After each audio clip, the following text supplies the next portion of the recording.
এরে মুসলমান, যদি এরকম করে মায়ের পা ধরে আপনি মাপ চায়েন, আমার মনে হয় দুনিয়াতে কোনো এমন মা নাই কি পা ধরার পরে নিজের ছেলেকে ক্ষমা করবে না। মা বেটার সাথে ভালোবাসে, বেটা বাপকে ভালোবাসে, বাপ বেটাকে ভালোবাসে, স্বামী স্ত্রীর মহব্বত ভালোবাসা হয়। একটা কুকুর নিজের বাচ্চাকে ভালোবাসে।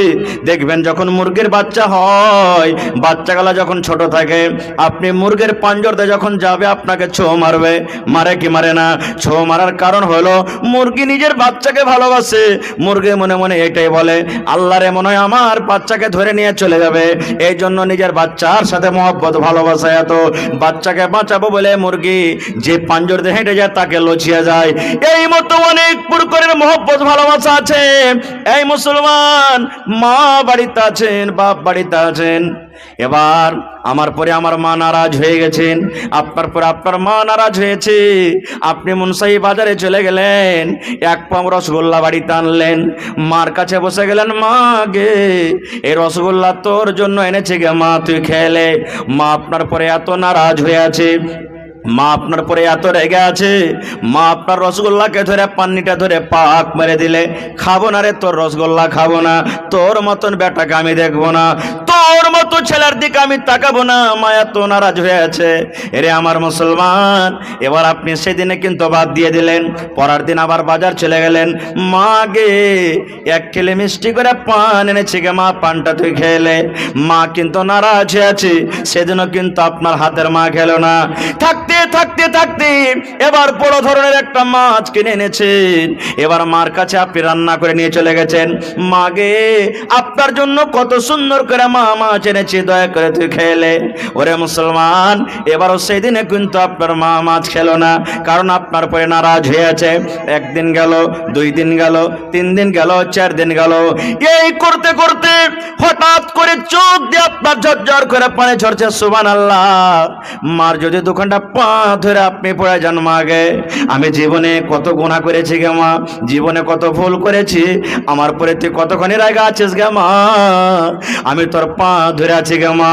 মা গে আমার জন্য তুই কত কষ্ট করেছিলি গে মা, আমার জন্য কত কষ্ট হয়েছিল মা, আমি তোর হতভাগা সন্তান, যতক্ষণ পর্যন্ত তুই আমাকে মাফ না করবে, তোর রাগ মাটি না হবে গে মা, অতক্ষণ পর্যন্ত আমি তোর পা ধরে ধরে থাকবো, অতক্ষণ পর্যন্ত তোর পা আমি ছাড়বো না।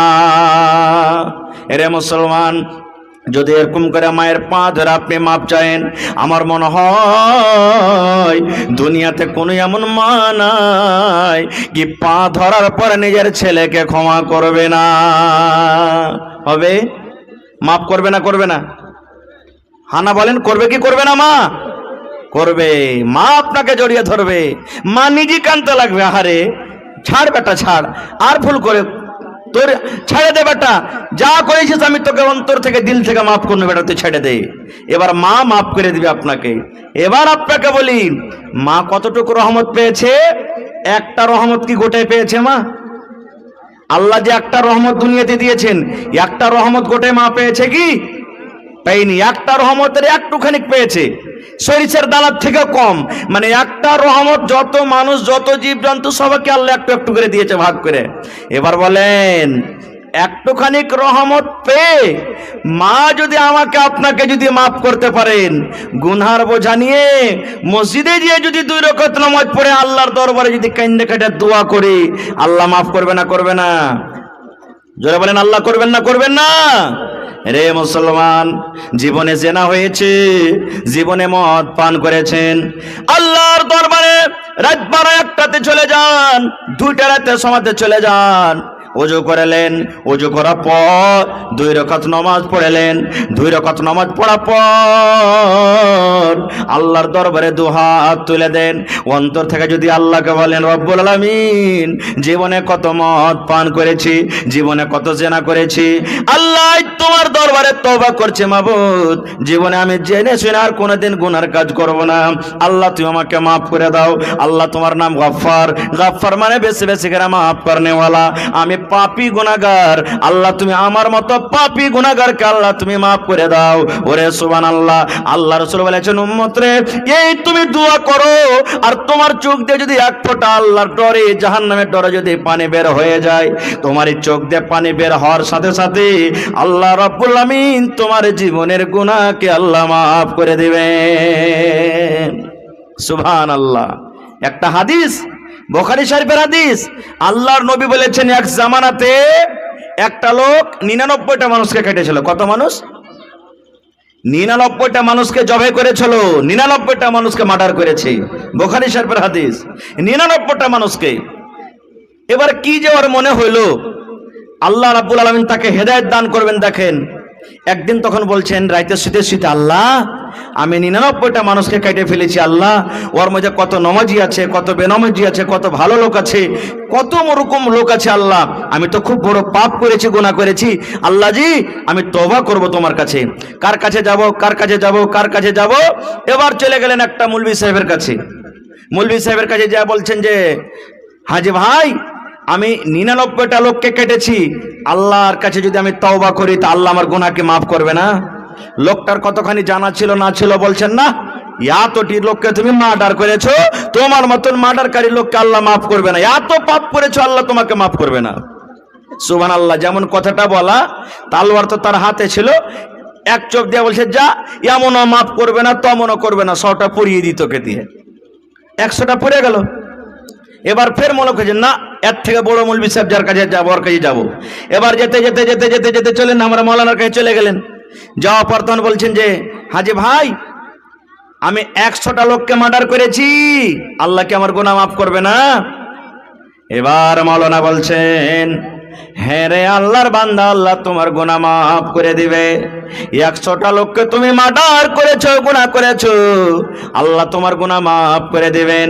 কিন্তু হ্যাঁ, তোমার সাথে একটা শর্ত আছে, একটা কাজ তোমাকে আছে, জেনে শুনে কোনোদিন তোমাকে আর মার্ডার করতে হবে না।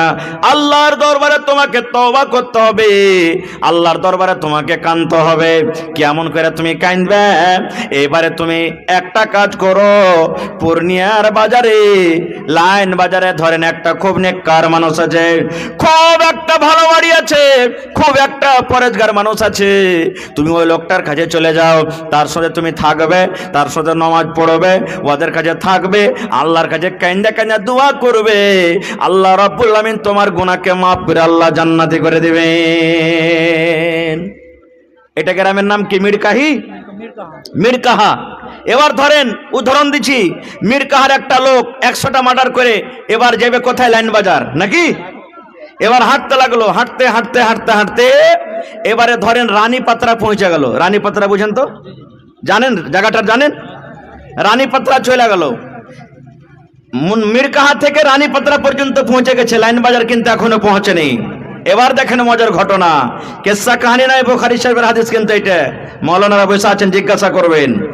এবার আল্লাহ তাবারাক ওয়া তাআলা যে ফেরেশতাকে জান কবজ করে আল্লাহ আদেশ করেছেন। কোন ফেরেশতা জান কবজ করে ভাই?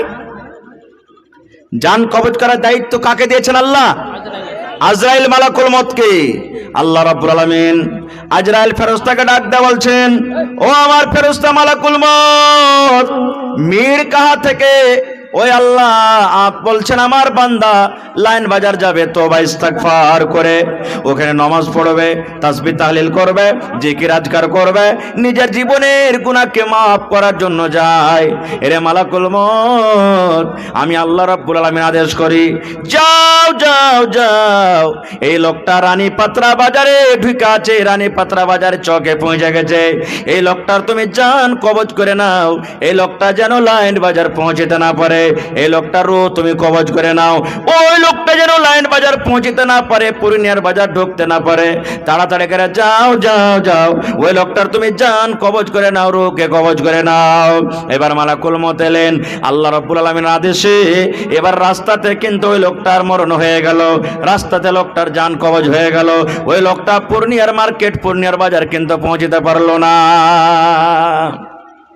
রাস্তাতে মত।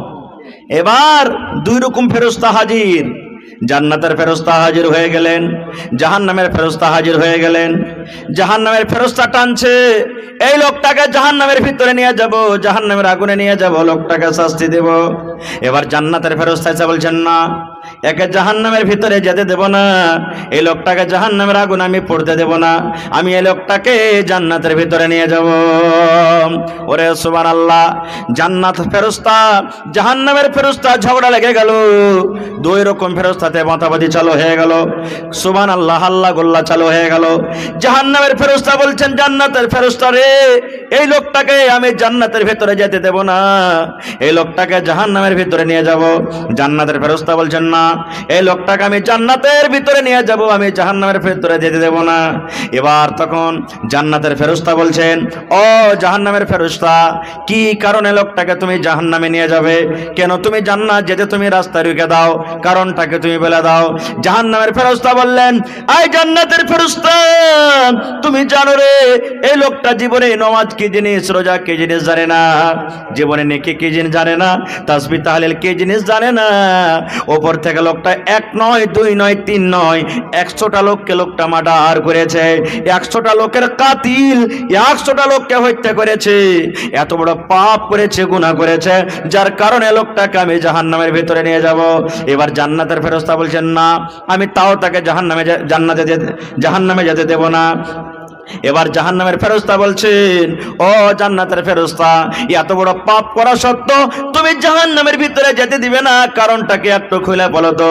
এবার জান্নাতের ফেরেশতা বলছেন, জাহান্নামের ফেরেশতা রে, ও জাহান্নামের দারোগা, আমি জানি লোকটা 100টা লোককে মার্ডার করেছে, আমি জানি লোকটার জীবনে কোনো নেকি নাই, লোকটা জীবনে কোনোদিন নেকির কাজ করনি, আমি জানি। কিন্তু জাহান্নামের ফেরেশতা শুনে নাও, মরার আগে, মরার পূর্বে লোকটা এমন করে তওবা করেছে, এমন করে তওবা করেছে, আল্লাহ রাব্বুল আলামিন তার তওবাকে কবুল করে নিয়েছেন। তওবা কর, আল্লাহ রাব্বুল আলামিন তার কবুল করে নিয়েছেন, আর তওবা কবুল করার পর আল্লাহ তার জীবনের গুনাহকে মাফ করে দিয়েছেন। এই জন্য আমি লোকটাকে জান্নাতের ভিতরে নিয়ে যাব। জাহান্নামের ফেরেশতা বলছেন, না, আমি যেতে দেব না খো। এবার আল্লাহ তাবারাক ওয়া তাআলা তখন আরেকটা ফেরেশতাকে বলছেন, এই এরকে ঝগড়া মিটবে না, তুই যা ফয়সালা করে দেখা ওর ঘে। আল্লাহ সেই ফেরেশতাকে পাঠিয়ে দিলেন। আসার পর তখন বলছেন যে, হাজি, তোমরা কি নিয়ে ঝগড়া করছো, ব্যাপারটা কি? তো জাহান্নামের ফেরেশতা বলছেন যে, এই লোকটা 100টা লোককে মার্ডার করেছে, জীবনে কোনোদিন নেকি কি জিনিস জানে না, আমি তাকে জাহান্নামে নিয়ে যাব। জান্নাতের ফেরেশতা যেতে দেই না।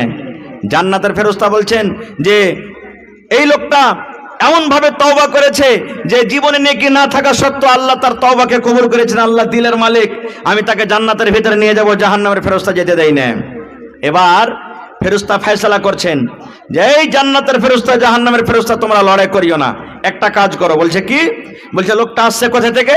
বলছে মুনসাহি মিরকাহা থেকে আসছে। যাবে কোথায়? তো ইলাইন বাজার পূর্ণিয়া যাবে। বলছে মারা গেছে কোন জায়গাতে? বলছে যে রানী পাত্রাতে মারা গেছে। তখন ওই ফেরেশতা ফয়সালা করছেন যে বেশিখানি চলে এসেছে না বেশিখানি যেটা আছে, দেখো লাভ হতো তোমরা। ফেরেশতা ফয়সালা করছেন যে মুনসাহি থেকে রানী পাত্রা এদিকের রাস্তাটা কতটুক, আর রানী পাত্রা থেকে পূর্ণিয়া এদিকের রাস্তাটা কতটুক, তোমরা লাভ হতো কোন দিকে বেশি হবে? কোন দিকে বেশি হবে? মানে বেশিখানি চলে গেছে নাকি কমখানি আছে? সুবহানাল্লাহ। এবার লাফতে শুরু করলেন। ওরে আল্লাহ, লাফতে লাফতে লাফতে দেখা গেল সুবহানাল্লাহ সেই মার্ডারকারী লোকটা, গুনাহগার লোকটা যেদিকে যাবে ওদিকে কমখানি রাস্তা বেঁচে আছে, আর বেশিখানি রাস্তা লোকটা পার হয়ে চলে গেছেন। এবারে ফেরেশতা ফয়সালা দিয়ে দিলেন, ও জাহান্নামের ফেরেশতা শুনে নাও, আল্লাহর এই বান্দাটা জাহান্নামের আগুনে যাবে না রে, জাহান্নামের আগুনে যাবে না। আল্লাহর ফেরেশতা বললেন, ও জান্নাতের ফেরেশতা, যাও যাও যাও, লোকটাকে তুমি জান্নাতের ভিতরে নিয়ে চলে যাও। জাহান্নামের ফেরেশতা বলছেন, কেমন ফয়সালা হলো এটা বুঝতে পারলাম না, একটু বুঝিয়ে দাও।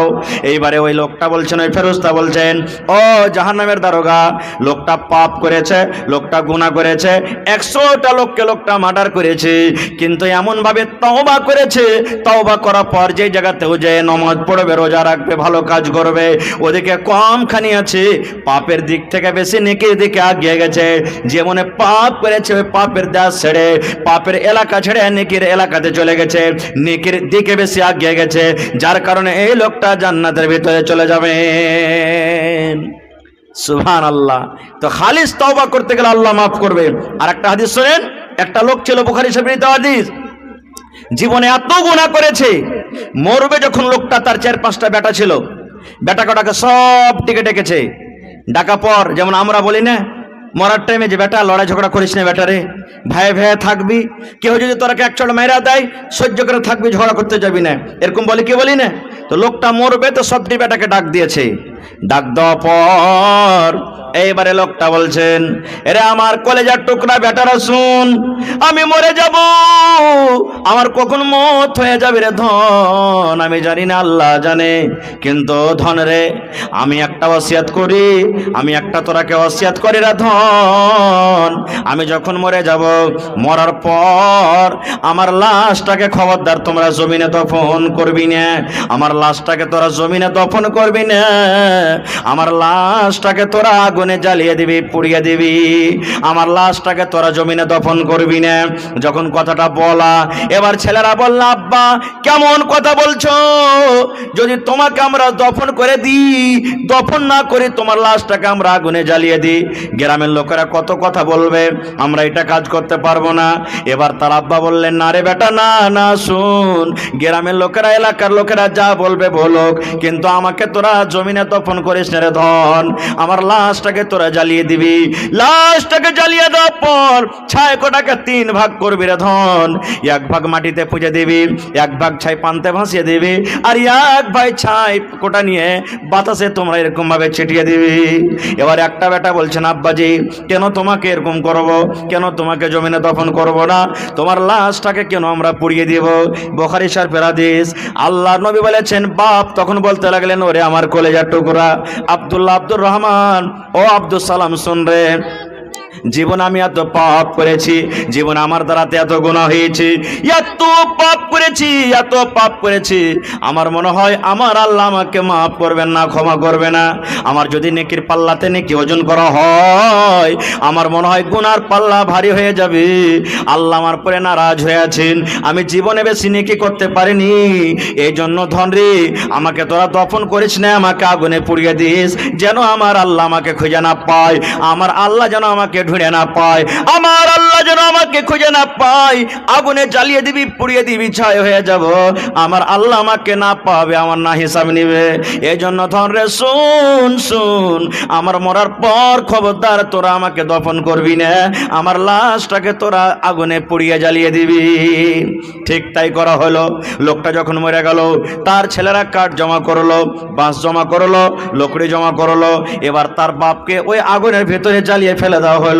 আগুন জ্বলতে জ্বলতে জ্বলতে জ্বলতে তার বাপ পুড়ে পুড়ে পুড়ে পুড়ে কয়লার মতন ছাই হয়ে গেল। এবার ছাই কোটাকে ভাগ করা হলো, একটা ছেলে হাঁটতে হাঁটতে সমুদ্রে কিছু ছাইকে ভাসিয়ে দেওয়া হলো, একটা বেটা ছাইগুলাকে নিয়ে কিছু মাটিতে পুঁতে দিল, একটা বেটা ছাইগুলাকে নিয়ে কিছু বাতাসে ফেলে দিল। এই যখন হয়ে গেল, 3 জন বেটা 3টা কাজ করার পর বাড়ির দিকে রওনা হয়ে গেছে, বাড়ির দিকে রওনা হয়েছে। এবার আল্লাহ তাবারক ওয়া তাআলা বাতাসকে বলছেন, পানিকে বলছেন, আল্লাহ হাওয়াকে বলছেন, এবার বলেন তো আল্লাহ তার বাপকে জীবিত করতে পারবেন কি পারবেন না? জোরে বলেন, পারবেন কি পারবেন না? আল্লাহ কোরআনে বলছেন, ইন্নাল্লাহা আলা কুল্লি শাইইন কাদির, আল্লাহ রাব্বুল আলামিন প্রত্যেক জিনিসে কুদরত রাখনে ওয়ালা, আল্লাহ যা করবেন তাই হবে। এবার তার ছেলেরা বাড়ির দিকে রওনা হয়েছে। এবার তার ছেলেরা বাড়ি পর্যন্ত আসতে পারেনি। আল্লাহ রাব্বুল আলামিন বাতাসকে বলছে, বাতাস রে, তোর কাজ হলো একটা জিনিসকে অন্য জিনিস জায়গাতে নিয়ে চলে যাওয়া। বাতাস, আমি আল্লাহ আদেশ করি, ওই ছাইগুলাকে তুই আমার সামনে হাজির কর। আল্লাহ মাটিকে বলছে, মাটি রে, তোর কাজ হলো পচিয়ে দেওয়া, সরিয়ে দেওয়া রে মাটি, ওই লোকটার ছাইকটাকে আমার সামনে করে দে। আল্লাহ পানিকে বলছে, পানি রে, তোর কাজ হলো বহিয়ে দেওয়া, তোর ছাই ভিতরে যেই ছাইকটাকে ডালা হয়েছে ওই ছায়াকোটা আমার সামনে হাজির করে দেয়। এবারে মাটি, পানি, হাওয়া সমস্ত জিনিস যখন ছাই এক জায়গায় জড়ো করে দিলেন, এবার আল্লাহ তাবারক ওয়া তাআলা ওই ছাইকে বলছেন কোন কোন কোন, মানে হয়ে যাও, মানুষ হয়ে যাও, কোন তুমি হয়ে যাও। যেমনই কোন কথা বললেন, কোন মানুষ হয়ে গেল। এবার যখন মানুষ দাঁড় হয়ে গেল আল্লাহর সামনে, আল্লাহ রাব্বুল আমিন লোকটাকে বলছেন, বান্দারে কেন তুই এরকম কাজ করেছিস রে বান্দা, বল বল এই কাজটা তুই কেন করেছিস? তোর ছেলেরাকে দফন করতে না বলে তুই কেন তাকে জ্বালাতে বলেছিলি রে, বল। এবার সে লোকটা কানবে আর বলবে, রব্বুল আলামিন তোমার ডরে করেছি আল্লাহ, তোমার ভয়ে করেছি, আমার দ্বারাতে এত পাপ হয়েছিল, এত গুনাহ হয়েছিল আল্লাহ, তোমার সামনে হিসাব দিতে পারবো না বলে আল্লাহ এরকম কাজ করেছি।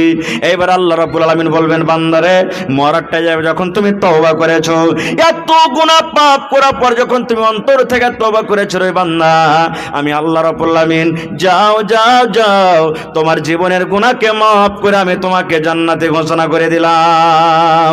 নারে তাকবীর। এক মিনিট, আর একটা হাদিস আপনাদের সামনে বলে দিই। আল্লাহ রাসূল বলেছেন, ইমরাতুন ফাহিশা, বেশ্যা নারী জেনা ব্যভিচার করে বেড়াইতো। ভালো করে শুনে হাদিসটা। একটা বেটি ছেলে জেনা করতো, রাস্তাতে হেঁটে চলে ইচ্ছে গরমের টাইম। এবার আগা জামানাতে কল ছিল না, ইন্দারাতে মানুষ পানি তুলতো। এবার দেখছে মেয়ে ছেলেটা হাঁটছে, রাস্তাতে হাঁটতে হাঁটতে যে একটা ইন্দারা আছে, ওই ইন্দারার পাঞ্জর পাঞ্জর একটা কুকুর ঘুরছে, জিব্বা বের করে দিয়েছে কুকুরটা, কত যে পিপাসা লেগেছে, একবারে বড় বড় মোটা মোটা শ্বাস ফলছে, জিব্বা বের করে দিয়েছে, একবার কাদা চাটছে, মাটি চাটছে, পানি পান করবো বলে কুকুরটা ছটপট করছে। এবার ওই জেনা করে বেড়াতো মেয়ে ছেলেটা। এবার বলছে, আল্লাহ আমাকে যেমন পিপাসা লাগে, মানুষ পানি পান করার জন্য ছটপট করি, একটা কুকুর একটা জানোয়ার, এখন তো পিপাসা লেগেছি, তো পানি উঠিয়ে খেতে পারবে না। এবার তখন বলছে কুকুরটাকে পানি পান করাবো, কি দিয়ে দিব? দেখছে তো ডোলও নাই, রশ্মি নাই, বিনা ডোলে রশ্মিতে পানি তোলা হবে ইন্দিরা থেকে? হবে না। এবার কি করতে লাগলো? আল্লাহ রাসূল বলেছেন, ওই মেয়ে ছেলেটা যে জেনা ব্যভিচার করতো, এবার ইন্দারাতে নামলো। ইন্দারাতে নামা পর নিজের বড় নিকে চাদরকে দোপাট্টাকে ডোল করে রশ্মি করে কোন রকম কষ্ট করে পানি তুলেছে। আর পানি তোলা পর একটা এরকম ভাবে গুল্লা রেডি দিয়ে দিয়েছে, একটুখানি গর্ত করেছে, আর ওই টোনাতে করে পানি উঠিয়া পর ওই গর্ততে ঢেলে দেওয়া হলো। এবারে মেয়ে ছেলেটা বলছেন, আল্লাহ জীবনে কত জেনা করেছি, জীবনে আমার দ্বারাতে কত ভুল হয়েছে, কত অপর লোক আমার ইজ্জত দেখেছে মাবুদ রে, যেটা আমি জানি আর তুমি জানো, তুমি ছাড়া কেউ জানে না। আল্লাহ আজকে আমি একটা কুকুরকে পানি পান করাছি, আল্লাহ একটা জানোয়ারকে পানি পান করাছি, এই পানি পান করার কারণে আল্লাহ তওবা করছি তোমার দরবারে, জীবনে আর কোনোদিন গুনাহ করব না। আল্লাহ এই কুকুরকে পানি পান করাছি, আল্লাহ তার বিনিময়ে বদলাতে তুমি আমার জীবনের গুনাহকে আল্লাহ মাফ করে দাও। ওরে সুবহানাল্লাহ। আল্লাহ নবী বলেছেন, এবার ওই কুকুর জিহ্বাতে চেটে চেটে পানি পান করতে লাগলো। পানি পান করতে করতে করতে ওই যখন তার হাঁপি বন্ধ হয়ে গেল, ওই কুকুরের পিপাসা যখন মিটে গেল, আল্লাহ রাব্বুল আলামিন ডাক দিয়ে বলছেন, ও আল্লাহ, ডাক দিয়ে বলছেন, ওরে সুবহানাল্লাহ, মহিলারে আমি আল্লাহ রাব্বুল আলামিন তোমার এই আমলটা করার কারণে, তোমার এই আমলটাতে এত খুশি হইলাম, এত খুশি হইলাম। আল্লাহ রাব্বুল আলামিন বলেন, তোমার জীবনের গুনাহকে মাফ করে আমি তোমাকে জান্নাতি করে দিলাম। এবার বলবো মিরকা গ্রামের মায়েরা, খালারা, ভাইয়েরা কি, ওরে সুবহানাল্লাহ, কুকুর একটা এমন নাপাক জানোয়ার, আল্লাহ নবী বলেছেন, কুকুর যদি তোমার থালিতে মুখ দিয়ে দেয়, তোমার বর্তনটা নাপাক হয়ে গেল, তোমার তরকারিতে মুখ দিয়ে দেয়, তরকারিতে তুমি ফেলে দাও, রুটিতে কুকুরে মুখ দিয়ে যায়, রুটি তুমি ফেলে দাও, তোমার ভাতে মুখ দিয়ে দেয়, ভাত তুমি ফেলে দাও। যে গামলাতে, ডোলে, লোটাতে, থালিতে কুকুর মুখ দিয়েছে, আল্লাহ রাসূল বলেছেন ওই বারদানটাকে 7 বার করে তোমাকে ধুতে হবে, একবার ছাই দিয়ে মাটি দিয়ে মানতে হবে, আর 6 বার তোমাকে এমনি এমনি ধুতে হবে। ওরে সুবহানাল্লাহ, কুকুর একটা এমন নাপাক জানোয়ার, যদি বর্তনে মুখ দিয়ে দেয়, নবী বলেছেন 7 বার করে ধোবে, তাহলে তোমার বর্তন পাক হবে।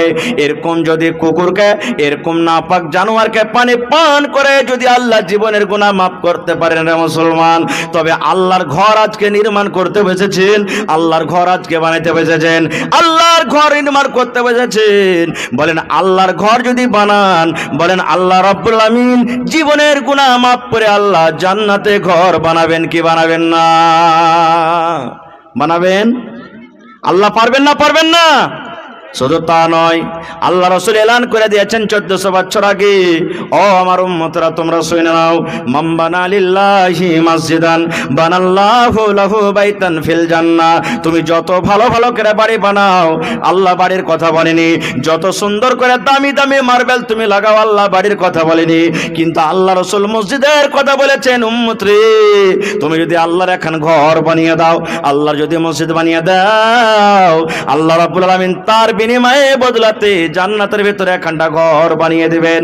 আল্লাহ রাসূল বলেছেন, দুনিয়াতে তুমি মাটির ইট দিয়ে সিমেন্ট দিয়ে গেটটি দিয়ে তুমি মসজিদ তৈরি করবে, আল্লাহ রাব্বুল আলামিন তোমার বদলাতে এই দুনিয়াতে ঘরের বদলাতে জান্নাতের ভিতরে তোমার জন্য একখান ঘর বানাবেন, যার ইট মাটির হবে না, একটা ইট সোনার হবে আর একখানটা ইট চাঁদির হবে। চাঁদি এবং সোনার ইট আল্লাহ রাব্বুল আলামিন তোমার জন্য ঘর বানাবেন। ভাই আমার, তবে আজকে দেখি বেশি আপনাদের কাছে চাহাবো না, মোটামুটি 5 গাড়ি বালু লাগবে, 5 গাড়ি গিট্টি লাগবে মসজিদে ছাদ করতে, মোটামুটি, কিছু বেশিও লাগতে পারে আলাদা কথা। তবে দেখি কোন আল্লাহর বান্দা আছেন আগছে 5টা লোক, এটা বলবেন মাওলানা 100 সেফটি বালু আমি দিয়ে দিলাম, 100 সেফটি করে 5টা লোক হয় 5000 টাকার টাকা দেন, আর না তো 1 গাড়ি করে বালু গেছিলেন আপনারা। আর 5টা লোককে আমি দেখবো আল্লাহর বান্দাকে যে হয় 100 সেফটি করে গিট্টি দেন, আর না তো মোটামুটি 6500 টাকা 7000 টাকা লাগবে আপনার গিট্টিতে। তো 5টা লোক আসেন দেখি আল্লাহর বান্দা যে মৌলানা আমি 100 সেফটি গিট্টির দাম দিলাম, 5টা লোক 5 গাড়ি বালু কিংবা 5000 টাকার টাকা, আর 5টা লোককে আমি দেখবো 5 গাড়ি গিট্টি কিংবা 7000 টাকা 6500 টাকার টাকা। এবং দেখি কোন আল্লাহর বান্দা আছেন 10টা লোককে আমি দেখবো 1 কুইন্টাল কালার রডের দাম, 1 কুইন্টাল কালার রডের দাম মোটামুটি ধরেন যে 6000 টাকা। তো দেখি 5টা লোক 1 কুইন্টাল কালার রড, 5টা লোক 100 সেফটি করে বালু, 5টা লোক 100 সেফটি করে গিট্টি, আর বেশি আপনাদের কাছে চাইবো না। মোটামুটি 100টা লোককে আমি দেখবো, মা খালা দাদি নানিকে দেখবো যে 100টা লোক 1 বড়া 2 বড়া 5 বড়া 10 বড়া করে সিমেন্ট, 100 বড়া সিমেন্ট। তাহলে ইনশাল্লাহ আপনাদের যে আশাতে ভরসাতে জালসা করেছেন, জালসা আপনাদের কামিয়াব হয়ে যাবে। ওরে সুবহানাল্লাহ, এই বছরে একটা জালসা করলাম বানসর বলে আমাদের এলাকাতে একটা জায়গা আছে, গ্রাম আছে, আল্লাহুস সামাদ, মোটামুটি 800 বড়া শুধু খালি সিমেন্ট হয়েছে, 800 বড়া সিমেন্ট ওরা মসজিদের ছাদ করবে, 800 বড়া সিমেন্ট হয়েছে শুধু খালি, টাকা পয়সাতে এগুলো আছে। এবং দেখি আমার মায়েরা খালারা দাদি নানিকে বলবো, মা খালা দাদি নানি আপনারা নিজের নিজের গলার গহনা মাশাআল্লাহ, কোনটা জার্জিস ভাই কোনটা একটু সালাম মুসাফা করবেন না? ভালো আছেন না? এই ভাই বক্সটা একটু আমার দিকে ঘোরাও তো, আওয়াজ কিন্তু খুব কম হয়েছে না? এই বক্সটার দিকে ঘোরাও। সুবহানাল্লাহ, এক আছে জার্জিস চতুর্বেদী, সবাই জানছেন নাকি? যেমন জার্জিস চতুর্বেদী ফেমাস আছে, এরকম হারনানো আলহামদুলিল্লাহ ফেমাস আছে নাকি? তো জি হ্যাঁ, মাশাআল্লাহ, আল্লাহর রহমতে জার্জি নাদবি সাহেব যারা হয়েছেন তারা ব্যাকরণে খুব পাকা আছে আল্লাহর রহমতে, হ্যাঁ আলহামদুলিল্লাহ। তো আমার নানা যান মৌলানা জার্জিস সাহেব কতটি 10,000? আচ্ছা করেন না? জি জি জি, আচ্ছা সবারই যখন আপনার আছে দেন, আল্লাহ আপনার বরকত দেবেন ইনশাআল্লাহ। নারে তাকবীর, হাজি ভাই একটু নারা দেন জোরে করে, নারে তাকবীর। আমার নানা মৌলানা জার্জিস আলম সাহেব 10,000 টাকা, মাশাআল্লাহ। যারকে পকেটে টাকা না আছে ফোন পের ব্যবস্থা হবে নাকি? হ্যাঁ, এখানে আপনারা ফোন পে করতে পারেন। মাশাআল্লাহ, জাযাকাল্লাহ। সানজা থেকে লোকের ব্যবস্থা করে মোহাম্মদ ফারুক। জি, মোহাম্মদ ফারুক কোথা থেকে? हेलो, সানঝাই দিকে আছে, চলে গেছে নাকি ভাই? मौलाना हजरत अली साहब बुलबुल बंगाल वो तशरीफ फरमा चुके हैं और वो क़ियाम गाह में आराम फरमा रहे हैं। जो लोग फोन पे तलाश कर रहे हैं कि मौलाना आए हैं या नहीं है, वो लोग जान लें कि मौलाना हजरत अली बुलबुल बंगाल साहब वो तशरीफ फरमा चुके हैं, आराम फरमा रहे हैं। তো ভাই আমার, আমাকে বাস 10 থেকে 15 মিনিটের দানটা দিয়ে শেষ করে দেন, মৌলানা চলে আসবেন। তো আমার নানা যান মৌলানা জার্জিস আলম সাহেব 10,000 টাকা দান করলেন, মাশাআল্লাহ। দেখি 2 নম্বরে কোন আল্লাহর বান্দা আছেন, দেখি কোন আল্লাহর বান্দা আছেন 2 নম্বরে। জি, কি নাম? সাদিক, মাশাআল্লাহ। একটা আমাদের এলাকাতে বঙ্কাতে তো সাদিক আলম তাইমি আছে। জি, ওইটাই, হ্যাঁ, ওয়ারি বন্ধু। তো আমার ভাই মাওলানা সাদিক আলম সাহেব তাইমি, তো হারানা কি দিবেন? 10,000 সেম ইনশাআল্লাহ। হ্যাঁ, उस्ताद जामिया इस्लामिया रियाजुल उलूम शंकरपुर সুপল, মাশাআল্লাহ। তো আমার নানা জান একবারে আল্লাহর রহমতে খুব বড় মাদ্রাসাতে আছে, বড় মাদ্রাসাতে আছে আল্লাহর রহমতে। তো 10,000 টাকা নাকি কয়েন ভাই? 5,000 লাই 10,000 করে দেন একবারে। হ্যাঁ, 2 ভাই একসাথে থাকবেন ইনশাআল্লাহ, দিয়ে দিবেন ইনশাআল্লাহ নাকি? হ্যাঁ, একবার জোরে বলেন নারে তাকবীর। আমার নানা মাওলানা সাদিক আলম সাহেব তাইমি 10,000 টাকা, আর আমার জার্জিস আলম সাহেব নানা যান 10,000 টাকা, 2 হয়ে গেল। নাইমা খাতুন ডিলারের স্ত্রী জি, দিয়েছে 10,000। মাশাআল্লাহ। এই দেখেন আমার নানি যান নাইমা খাতুন, যেবার তাহার কে জাগির আছে আজ নাকি? সুবহানাল্লাহ, মানে আমার কে জাগির নি হলো আজ। হ্যাঁ, এই দেখেন আমার কে আজকে মাওলানার কে জাগির নি আমার সুবহানাল্লাহ নানি যান নাইমা খাতুন আজকে মসজিদে 10,000 টাকা দিয়েছেন, নারে তাকবীর, মাশাআল্লাহ। তাহলে 5 কলমে 3 কলম হয়ে গেল ভাই। 2টা কলম দেখি আর কেউ আছেন 10,000 টাকা? আর কিছুদিন আগে জি, মানে রাফিক মাস্টার আর আব্বার নামে দিয়েছিল 3,000 টাকা, তো দুয়া করে দিয়ে তো এই রাফিক ভাই যে দিয়া গেল এখন 2,000 টাকা দিলেন, আর মৃত্যু বাপের জন্য কিছুদিন আগে 3,000 দিয়েছিল, তো 5,000 হয়ে গেল নাকি? আর হার ভাই যদি 5,000 দিত তো 4 নম্বর কলম হইতো কিন্তু। হ্যাঁ, তো ভাই দেখি 4 নম্বর কলম কোন আল্লাহর বান্দি নাই, কোন আল্লাহর বান্দা নাই, 10,000 টাকা দান করবেন। আর 4 নম্বরে দেখি আমার মা খালারকে পেন্ডালে পাঠান কাউকে। আমার নানা যান মাস্টার আসলাম সাহেব কোথায় আছেন, একটু দেখা করবেন না? আমি তো চিনি না।